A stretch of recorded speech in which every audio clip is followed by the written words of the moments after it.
दिल उन जे लखे वारसन खे सिंध जी राजधानी कराची में क़ौमी सकाफ़ती त्योहारो मुबारक हुजे।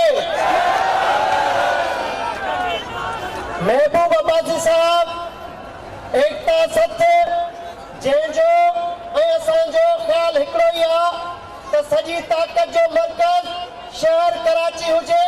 अॼु महबूब अब्बासी ऐं मुश्ताक सरकी जो उन सोच खे तव्हां भरपूर मोट ॾेई ख़ालिद मक़बूल जहिड़े दहशतगर्दनि खे मारे छॾियो आहे। जाॻिया जाॻिया केरु जाॻिया। अॼु को बि अहिड़ो रोड रस्तो न आहे। लालू खेत हुजे, औरंगी टाउन हुजे, कोरंगी हुजे, सभिनि इलाइक़नि में सिंधी टोपी अदरक जो राज आहे। अॼु आलमी दुनिया खे सोशल मीडिया जे अख वसीले ॾेखारियूं पिया त ही सिंध जा वारिस, धरती जा वारिस पंहिंजी शाहूकार सकाफ़त तहज़ीब तमदुन सां केतिरो जज़्बाती रिश्तो रखनि था ऐं उन वारे सां जेके बि टोपी अदरक सां नफ़रत कनि था अॼु उन्हनि जे मौत जो ॾींहुं आहे। अॼु ही जेको मुनज़िम मेड़ाको आहे समूरे शहर में इहो दुनिया जो पैगाम थो पहुचाए त ॿेट जेके कब्ज़े करण जी कोशिशि कई पई त कंहिंजे पीउ जी जागीर रहे त जाॻिया जाॻिया।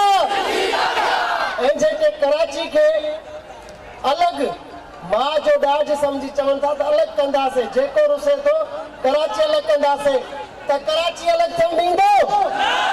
हथ मथे खणी सिंध जे गदारनि ते, सिंध जे गदारनि ते, धरती जे नमक हरामनि ते जाॻिया जाॻिया।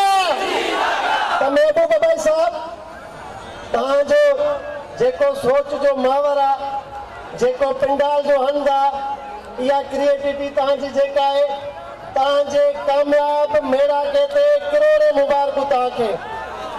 त ही सभु चैनल जेके भी सिंध जो हवा उतारनि था इहे असांजे महबूब चैनल